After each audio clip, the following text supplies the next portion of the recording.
While the world was watching headlines, carrier groups, and missiles lighting up the sky, the real turning point was happening somewhere else entirely, in quiet operations rooms, under the hum of servers, across glowing screens where U.S. intelligence had finally assembled the map Iran had spent years trying to hide beneath mountains, reinforced concrete, and layers of deception. Not one bunker, not one tunnel, an entire underground network of missile facilities, backup command nodes, concealed launch chambers, false entrances, hardened storage halls, and deep protected corridors that Tehran believed could survive the opening phase of a major war. And the moment that map stopped being a theory and became a confirmed target package, the war for those sites had already begun. Combat readiness orders moved across multiple U.S. bases almost at once. Transport crews, bomber teams, electronic warfare specialists, strike planners, and fighter squadrons all began moving under the same urgent rhythm. On the tarmac, C-17 Globemaster III aircraft sat with their rear ramps lowered as load teams pushed forward pallets of communications gear, ammunition containers, mission planning modules, medical kits, generators, spare components, and fuel support equipment. Forklifts rolled up to the ramps, cargo was chained to the deck, loadmasters checked locks and weight distribution, and along the sides of the cargo bay, personnel were already strapped in for a flight toward forward operating bases in the Middle East. Elsewhere on the airfield, the work was quieter and even more intense. Inside floodlit hangars, aircraft were being prepared not simply to appear over a battlefield, but to cut corridors through air defenses, blind radar coverage, disrupt command links, and open the way for the main strike package. F-35A fighters received route data, threat libraries, and target sets for the first wave. EA-18G Growler crews were assigned suppression tasks against Iranian radar systems and guidance channels. Weapons teams checked connectors, wiring harnesses, digital interfaces, pylons, and release mechanisms. Every aircraft moved through the same disciplined sequence: electrical power, sensors, navigation, communications, weapons integration, engines, hydraulics, and flight controls. No shortcuts, no second chances.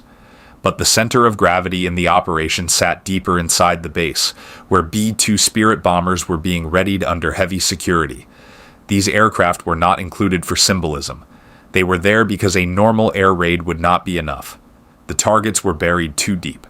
Behind massive blast doors, beneath layers of stone and reinforced concrete, sat the facilities Iran had built as insurance for a larger war: missile storage chambers, underground assembly spaces, launch preparation sectors, and protected command rooms meant to preserve control even after a first wave of strikes.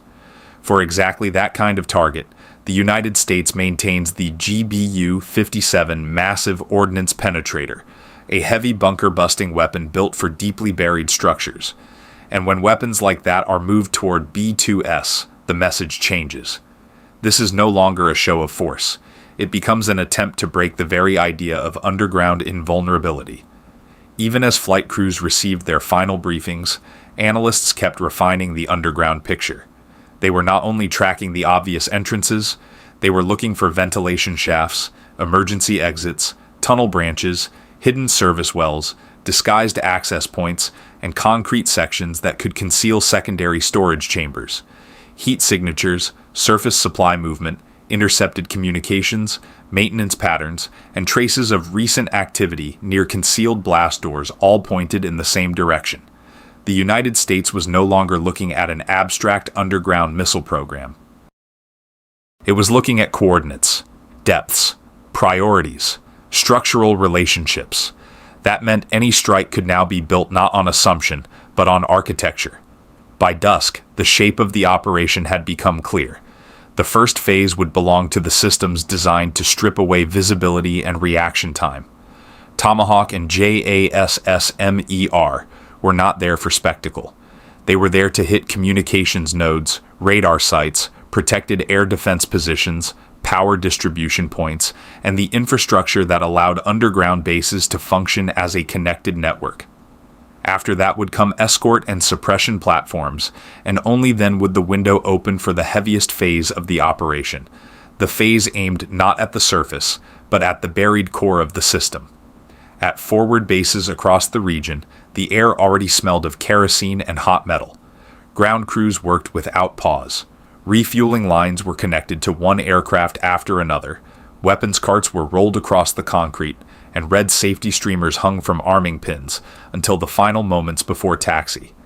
Technicians checked landing gear struts, access panels, antennas, intake openings, and weapons bay doors. Pilots approached their aircraft only after the briefing, stepping into machines that had already passed through the hands of dozens of specialists, whose work would never appear in a thumbnail, but without whom no precision strike would ever leave the ground. It is in moments like these that a military operation stops being a map on a screen and becomes a chain of irreversible actions.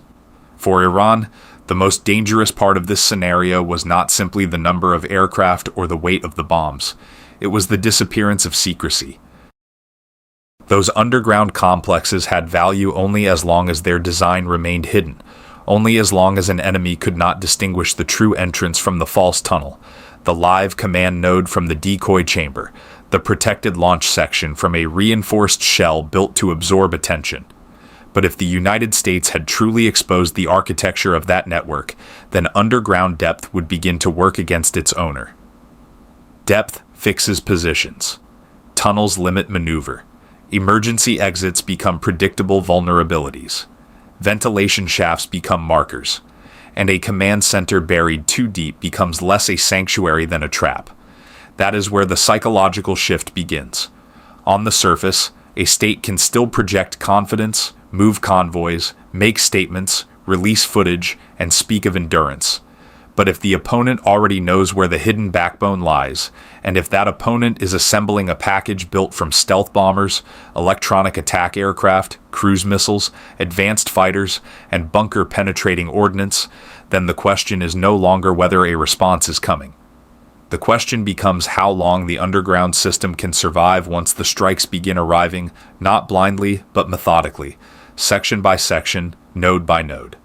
By nightfall, the last C-17s were landing on Middle Eastern runways and going straight into unloading operations. Ramps dropped. Vehicles rolled onto the concrete. Pallets were pulled away by forklifts. Personnel columns moved quickly toward their assigned sectors. Mobile communication centers were established. Additional munitions were redistributed. Support crews prepared for sustained flight operations over the days ahead. These aircraft were not expected to remain on the ground for long. Their route was part of a wider conveyor belt meant to sustain the strike force until the entire operation reached full tempo. And above all that, the most important phase was beginning, the one viewers usually hear about only after it is already underway. Not the loudest phase, but one of the most decisive.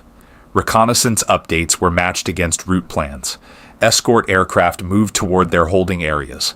Electronic warfare teams prepared to saturate the spectrum with interference. Strike crews crossed into that final mental zone where only the objective, the timeline, and the target remain. For Tehran, the belief in underground security had always depended on one assumption: that depth would absorb the first blow, and that the hidden network would outlast the chaos on the surface. But if B-2s were already in the package, if gaps in the air defense picture had been opened, if the routes had been calculated, and if the deepest sites were already listed among the highest priorities, then the system designed as a last line of survival would become the regime's greatest point of exposure. That is why this scenario feels so dangerous. Not because of one dramatic strike, not because of one single base, but because it points to the systematic exposure of an entire hidden infrastructure built over years. When the United States identifies not just a facility, but an underground ecosystem, it gains the ability to attack not merely walls, but the logic of the defense itself. And if an operation like this truly unfolds along those lines, then for Iran's secret missile bases, the worst moment does not begin with the explosion. It begins when they stop being searched for and start being struck according to a known design. Because once that happens, the underground world loses the advantage of darkness. What remains are minutes, reinforced concrete, vibration moving through rock, and the realization that overhead the full chain is already in place. from Tomahawk and JASSM-ER to B-2 bombers carrying bunker-penetrating payloads. And once that chain closes, the question is no longer whether the base can endure. The question is what will still exist after the first wave is over.